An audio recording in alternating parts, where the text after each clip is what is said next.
It's Ron Goodall from FIghtHype.com. I'm here with my man, silver medalist, turned pro, whooping everybody's ass right now, Keyshawn Davis. How's it going? What's up, man? It's the businessman in the building. It's great, man. It's going. Now, first and foremost, appreciate you allowing me to come out, hang out, watch some of the games. I know your Steelers was on the edge. We pulled it close, but my boy Ben at home, I know he a Bengals fan sitting there going, damn, another Steelers fan out here? Yeah, we got a Steelers fan here. Don't hate me for it, man. Since 09, so don't hate me for it. Shit. Respect, but it's good. You're watching these competitive sports because you got a competitive fight, or maybe not. We'll see. But they put you in good fights, so I have to say they're competitive because, as a prospect coming up, they don't get these type of fights that you get, and you're coming out and you're fighting on, your bro Shakur Stevenson card, on the 23rd. Can we talk a little bit about that? Hey, man. First of all, I'd like to give a big shout out to Shakur, man. Shoot. If it wasn't for Shakur and a lot of different aspects, shoot, y'all wouldn't even know who I was, or who I was gonna become. And Shakur just put me in so many doors. Shakur put me in so many different ears that people just had no choice but to watch me. And then when they watched me, I just displayed who Keyshawn Davis was, So shouts out to Shakur Stevenson, man, my brother, my one and only, world champion brother, I would like to say. It's gonna be a hell of a show, September 23rd. Of course, just like Shakur Stevenson versus Oscar Valdez. I was the co-main, he was the main event. It's the same thing coming into September 23rd. We both coming right back. Unfortunately, I was supposed to fight back in July, but it don't matter. That's in the past now. We right back with it, September 23rd, under my brother Shakur Stevenson card, man. It's gonna be a hell of a performance. Now, your last performance was great. You had to correct me. You hit it with the uppercut and then the four hooks. On some Roy Jones. You showed me. Just being able to have a performance like that on a big card with a big crowd like that, and now you're going back on on a big card as well with a lot of people that you train with, and you have a great relationship with. What's this card mean to you since you've had that little break in between that was unwanted? People really expect almost the same thing out of me, which is a great performance like I've been saying I was going to do. Now I really think people starting to believe that now. I really think people starting to put me on that high pedestal in the pro game. At first, I think they was looking at me like, oh, this high-level amateur. But now they started to look at me like, oh, nah, this is a real pro, and he's going to be developed into a great pro. You know what I'm saying? And I really think they just expect another great performance. But at the same time, I feel like they really don't know what to expect, because who would have expected 4 hooks coming out of me? Mm-hmm. You know what I'm saying? For my top-ranked debut back in December, who would expect me hitting with the dude with a body shot and him rolling on the ground so much in pain? Like, you don't really expect that out of nobody until you see it. You know what I'm saying? So coming into September 23rd, they really just expect me to put on a great performance, and everybody just can't wait to see me fight. I got a glimpse to see you in training camp. You had a lot of fun, but you were working very hard. And that's one of the things that we were speaking on, when we were watching the game. Your work ethic, brought you here in this position, and you continue to work so hard at that. What was the difference in transitioning from the amateurs and the pros, or is it pretty much the same? It was easier for me for the transition because all I had to really do was slow down my game plan and my technical, and really just focus on how to land punches and how to set up shots. Of course, we know amateur style boxing is so quick and so fast. You just try to rack up points and stay sharp and be defensive at the same time. But for me, that was me fighting in the amateur style. Now that I'm pro, I get to really do what I want to do. And as y'all can see, like, it's working out great for me. So really the transition was easy for me, for real. Especially having the coaches that I have, Bomac, Coach Red, Coach Shawu, Coach Chance. They really making it easy for me. It's 4 different eyes on me, but we all come together as one with a great game plan and capitalize on things I need to capitalize on. So they making it easy for me for this transition. And shoot, I'm only 5-0, man. Let's see when I get to be 10-0, 16-0. The world, the sky's the limit. Now everyone's seen, like, and I'll touch on it later, but like everyone's seen you with the pictures with Bud and Shakur and some pictures with Floyd and things like that. But and you're gonna be fighting Shakur's card at on his hometown. But you know, at some point you're gonna get a hometown fight and where you're at, Norfolk, Virginia, and just want to just kind of speak on, since Shakur's having a hometown, the hometown like you're from, and being able to kind of make these type of accomplishments, just a little bit of your background in there and just how this journey started. How this journey started when I was 9 years old, for real. And really coming up in boxing, going to schools and stuff like that. I was always known as the boxer. 9 years old, I was with elementary school, so it really started stamping it when I got to middle school and of course high school. Because I always was going on trips for weeks and come back home with belts and medals, and they like, oh snap, you really winning, you really nice. So I really just got labeled as the boxer. But it really didn't stamp me until I got on the team, the USA team, in 12th grade, my 12th grade year, or 11th grade year. And they was really looking at me like, oh snap, like you can be the next Sweet Pea. So I really started to get a different type of respect in the city, like, nah, he's gonna be the next one for us. So now that my city is seeing me doing it to this level, I'm sparring Gervonta Tank Davis in front of Floyd Mayweather. I'm going to Tokyo Olympics. I'm on ESPN fighting and knocking out guys, like, and I'm the one to watch. I'm not just some prospect. I'm the prospect to watch, you know. So they looking at me like, yo, this kid, Keyshawn. They're not just like saying this kid. They saying, yo, Keyshawn just did exactly what he said he was going to do. You know what I'm saying? My city really supports me from uptown to south side to everywhere in the 757. Hampton, Portsmouth, Virginia Beach, Norfolk, Williamsburg. You know, like really the whole 757 supports me. And now that I'm fighting on the East Coast, I expect to see a lot of Norfolk fans out there, or 757 fans. You know, some of those fans might be future pro athletes or guys already doing their thing. I know you probably know a few of them, you know, representing the city. And I know they reach out. Like, just who's some of these guys that you kind of in cahoots with or just supporting? Nah, so far, man, the 757, like, see, that's why I want to be the first one to do it. Like, in terms of our celebrities, like Michael Vick, like Allen Iverson, like Pusha T, like Pharrell. Shoot, a lot of them guys don't, Pharrell's starting to do something with the community, but they don't really do a lot of reaching out to the community. And it's kind of weird to me because they haven't really reached out to me yet. And I feel like in terms of the 757, I am like one of the up and coming biggest in the 757. Like, if they don't know me, they heard about me. You know what I'm saying? And maybe down the line, maybe sometime next year when I start main eventing in Norfolk, Virginia, they'll start reaching out. So no discredit to them, but I really want to be one of the first celebrities that the kids will, or up and coming people, whatever, will always know, like, Keyshawn is here. Keyshawn is there. All you gotta do is be something and he's gonna be there, or show something. You know what I'm saying? Show you worth something. You know, and I always just want to be that person that's that celebrity for the city that's easy to access. You know what I'm saying? Just for my city. Or just for the 757. I want to be that first one that's just easy just to be there for us. Like, we got a lot of talent coming out of the city. Like, we just got somebody signed going to the NBA, Darion Sebron. He played for NC State in college, and he just got signed to the Pelicans in the NBA.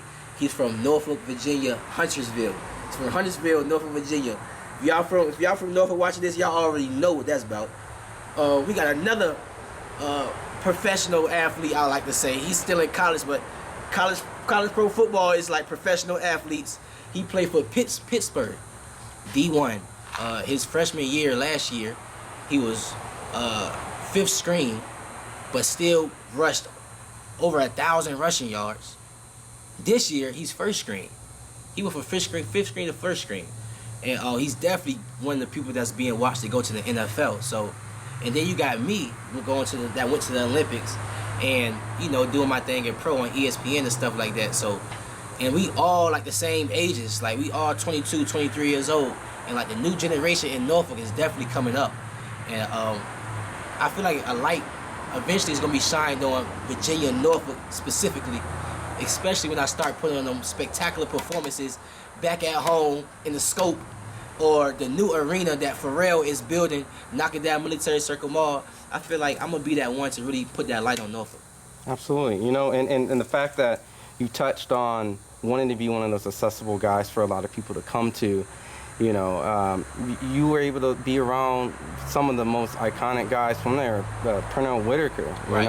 You know, that's hands down a lot of people's, you know, favorite fighters, pound for pound. They, you know, still today, you know, Yeah. just how did you guys link up, and what did he like that conversation where that you got to see one of your local? Yeah. Me and Pernell, we really linked up. It was really natural. When I ever first seen Pernell Whitaker, it was like at an amateur show in Norfolk, like some local show when we was kids, and we was all fighting. But Pernell gravitated to my brother, Kelvin Davis. Kelvin Davis was like Keyshawn Davis at the time when we was kids and stuff like that. He was the best in the gym, and Pernell's just seen Kelvin warming up and stuff like that on the pads before his fight. And Pernell, of course, he walked in, he sat down, he observed, and he see my brother, and then he walked over there to my brother and just started watching him like hitting the pads and stuff. And I was like, oh snap, like he just did that? Because usually you see a celebrity, they just mind their own business, you know, they doing their thing, but he actually like showing and started talking to Kelvin like, okay, do this like this, do it like this. And then he watched my brother fight. But years down the line, when I turned about 17, I didn't have no coach at the time. I'm really hopping from gym to gym. And literally, I really just ran into the gym that he was going to every day. The person that owned the gym, his name was Pete Joyner. And Pernell Whitaker was in the gym, was just in the gym. And I was training and stuff like that. And that day was sparring day for me. So, like, after he seen me spar, it was like a wrap after that. You know, like, I started hitting the bag. He coached me on the bag and stuff. I come back the next day. He still coached me with my shadow box and a whole lot of stuff like that. And he said, out of everything I'm telling you right now, Keyshawn, always remember this. You got a great jab and your speed. Always use that. Your jab and your speed. And shoot, honestly, ever since he told me that, that's really what I've been using. Like, I'm very fast and I got a great jab. Like, go back and watch my last fight. The first 45 seconds, I'm using nothing but a jab. You know what I'm saying? So, Pernell definitely, you know, before he passed, man, he definitely gave me some good insight about my own self, you know? Now, just seeing the fact that you got to be around these great fighters, and now that you want to be the voice of the future up-and-coming fighters, I guess I wanted to ask you, what is that type of responsibility that you feel like you need to take upon for being like the big bro? Because you always shout out guys like Troy, you know, Duke, and you know you guys are all around the same age, but like you want to take that role of like leader of the new school. Yeah, because I feel like when I first got on Team USA, you know, the promotion we in right now, Top Rank, they been flying me out to fights. Like, they been treating me like a star, honestly, even before I was signed with them. You know what I'm saying? When I got signed with them, I knew all them guys. I've been knowing them guys, you know what I'm saying? So when it came to my friends like Jared before he got signed, Troy, Duke, really Richard, the Olympic team, but outside the Olympic team, other guys too. But it was really just like, letting them know, like, because they listen to me. I'm letting them know, like, Top Rank staff, of course, like, yo, these guys can fight. Like, y'all signing good people, especially Jared. Before he got signed, I let them know, like, y'all just signed a superstar. Like, he's not just going to be a regular heavyweight. He's going to be a superstar. You know what I'm saying? And they had to see it to believe it, I would say. And they see it. Now they believe. You feel what I'm saying? And I was just one of the first ones to advocate that. And Jared's so real. Like, he'll let y'all know that, too. And a lot more other people. So, it just really was in me, for real. Like, I come from a family with a fighting family, I would say. It's DB3, of course. So it's like I gotta speak up for my own brothers. So it was natural for me to just do it for the people that I care for too, outside of my brothers. When your family like saw that you guys became like a fighting family, like what was your moms, you know, that's just one of them things that like I don't want my baby fighting. Like just touch on that a little bit, just the fact that you guys are all fighting. Like, shoot, we was a fighting family. My mama was a fighter. Oh, right. And she wasn't a boxer, you know what I'm saying? my father was a boxer, but like we ain't no soft family. I would say like we rough, you know. So like when it came in like into boxing, it was nothing for us to put on some gloves and punch. You know what I'm saying? It was nothing. Like we're really fighters. Like me and my brothers is real fighters. So like if you go back and watch my documentary on YouTube, Keyshawn Davis documentary, it's about my pro debut, from my training camp all the way to my fight. And right in the locker room in the Hard Rock Stadium in Miami, in the locker room, a cameraman had asked my mother. They said, "How you feel? Are you ready for him to go out there and do his thing?" She said, "Oh, he better go out there and do his thing." I looked at her like, "Dang, like I just better go out there and do it, huh?" Because it's just like it's in us. Like we already know what time it is. You know what I'm saying? And shoot, that's just what it is for real. Now, you know, fast forward, now you got the silver medal, you transition to the professionals, you know, you got the eyes and pressure, you know, of like the world, the city. And you know, and I know there's a lot of guys out there too, you know, some prospects, some people pointing you around and things like that, some worth it, some deserving, some maybe not. Like what's your overall thoughts when you hear your name mixed with some people that you might be making multi-million-dollar pay-per-view fights with? I just got to be great, because every prospect that the fans come across upon always got to bring up me. Like they always got to bring me up. "Oh, Keyshawn, you should fight him. He might knock you out. Oh, you should fight him because this, that, and third." Or like they always got to bring me up. Why do y'all always bring me up? Cause you good. Exactly. Like I mean, so that's all that really matters. Like whether the fight happens or not, it can happen. You know, I would love to fight. You know what I'm saying? But I just gotta be great in terms of that. I just gotta be great. You always bringing me up. who do you see that is worthy of that future potential pay-per-view showdown? Like, who do you have any ideas of maybe who could be that rival, that or that opponent that the fans are gonna be like, when y'all fight him, when it's gonna happen, when y'all gonna unify? If y'all want to be real, it's this one kid on Top Rank. I was supposed to, my last fight, I got canceled. He was my replacement, and he fought my opponent. And I think in the future, because he's on Top Rank, I think in the future we're going to be a big fight. Mikey Garcia trains him. I'm pretty sure he has a big Mexican fan base. And of course me, I'm coming with my fan base. And we're both developing right now. I think he's about 16, 17 and 0 right now.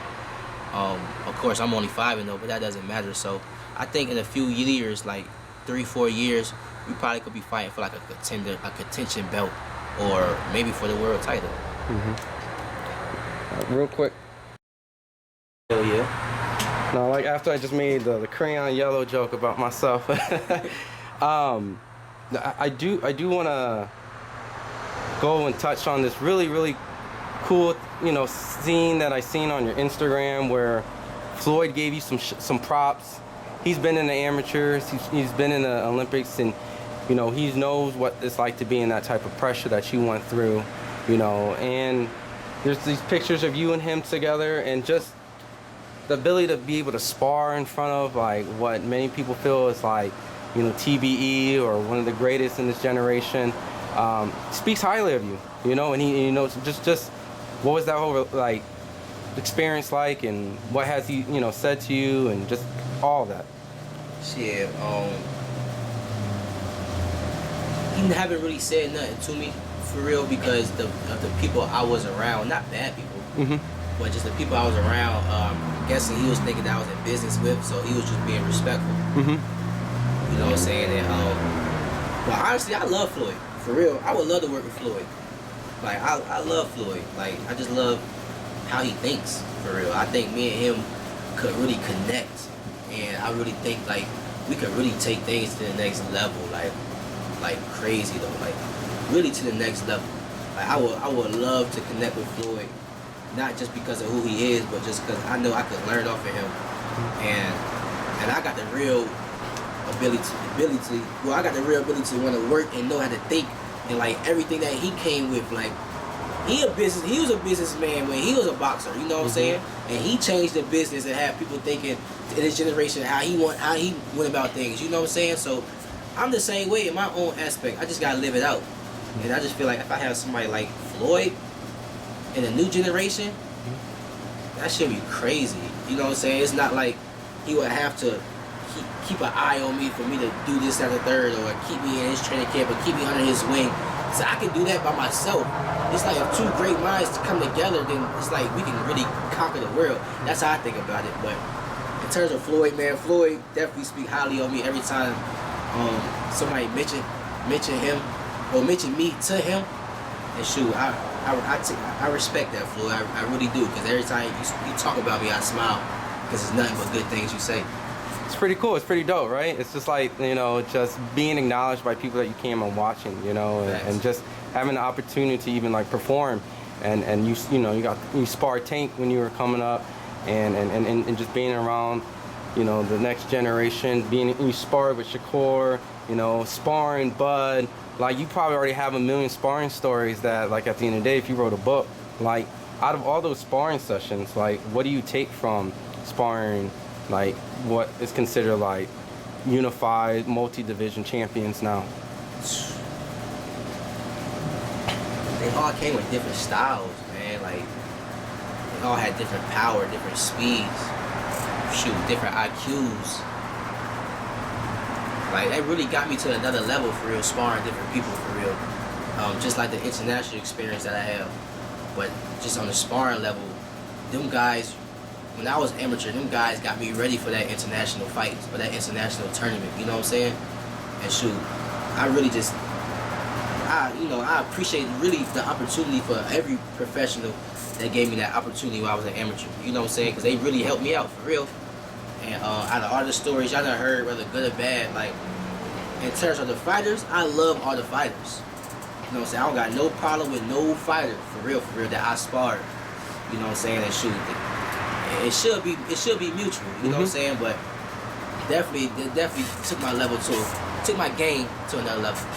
When I bring those three names up, and just short term, just like, how would you, like, in the simplest way, like, how would you describe, like, a sparring with Shakur? Like, if there was a way, fast, strong, smart, like, just in simple terms, just like that shit is physically it's slow, but how we think is fast, because it's like we could be like fainting or moving our feet and just like do a little gesture. We both probably jump out the way because we both defensive, you know what I'm saying? So it's a lot of things going on. It's not just punching, you know what I'm saying? So that's why I say slow, because it's not just like we punching each other, but it's like we both trying to set each other up. Like, we moving forward, we moving back. Like, we change the levels with our head. We thinking, we look at each other. We trying to attack. This Shakur probably trying to counter you, so I'll step back out. I'll probably step back in, and he get out the way. But it was no exchange within that. You know what I'm saying? So it's fast, but it's slow. But it's all IQ though. It's all IQ, because we both not trying to get hit. Because I'm an aggressive fighter, and if I hit you, like, I'm hitting you. And Shakur defensive. So if he making you miss, he's making you pay. You know what I'm saying? So it definitely raised our IQ level both, like, to another level. It's like Goku and Vegeta taking their time. Like, this fast as hell for me. Like, I can't. But and you guys are being patient and picking. Yeah, you gotta be smarter there, especially with Shakur. You gotta be smarter there. Like, you gotta be smarter there. What about Tank? Like Tank was more so. And I actually sparred Tank twice, when I was 16 and when I was 21. But Tank was more so like, I'm watching out for his quickness and his counters. You know, because I ain't realized how quick he was, and I think that's how he really be knocking people out. Yes, he got power, but that timing, that quickness carries that power, and then you feel it. Boom. You know what I'm saying? Like, that shit comes so fast you don't see it. You know what I'm saying? And I was really just watching out for stuff like that. Like, he'll feint, I'll probably be like, I ain't gonna fall for it, but I'm still right here for it. But, like, it was definitely more so faster than me and Shakur, because me and Tank is both aggressive fighters. You know what I'm saying? And of course, your worst enemy for an aggressive fighter is offensive. Yeah. For sure. So me and Tank is definitely more two aggressive fighters. So it was more fast paced, more punching going on. But shoot, same, like, the IQ is still there. It wasn't easy for him to hit me. It wasn't easy for me to hit him. And shoot, our levels definitely raised from after that sparring session. What about Bud? What about Mr. Terence Bud Crawford? Mr. Crawford. Terence, boy. Oh, why so different on this one? Like, because he's a solidified world champion. It's different. Like, it's different from Shakur Stevenson and Tank. Like, they both world champions, but Bud has been a world champion 35, 40, 47. You know what I'm saying? Like, he was undisputed at one time. Like, he's at his prime peak. Like, world title, real champion. He done seen it all, done it all. It's like, and then he can switch stance in there too. And he can crack. Like, Terrence, and he's mean as hell. So if he see that you're breaking, oh yeah, he's on your ass. You know what I'm saying? I'm not talking about mentally breaking. I'm talking about you probably getting a little winded, or your jab probably like getting a little lazy. You know what I'm saying? He capitalizing on everything in there. And he's right in front of your face with everything. And he's an aggressive fighter. And naturally bigger than me. So it's like, it's different. mm-hmm. But it's different. He was probably one of the, other than Shakur, because Shakur is very, very defensive. Bud is like the hardest person I sparred. Really? Yeah. Out of all the amateurs, all for fighting for the gold and silver, all the work, every single. Yes. Really? Yes. Yes. I think it's mean like me. Like, I never met somebody meaner than me. I see people I see people that's actually mean, but I broke them down. Mm-hmm. Like, yeah, nigga, you ain't that tough like you thought you was. But Bud is like, he tests my mental strength. You know what I'm saying? He tests my mean shit. Like, you know, you gotta be mean in there. Like, he tested me. Like, I never met somebody like as mean as me, and that's Bud.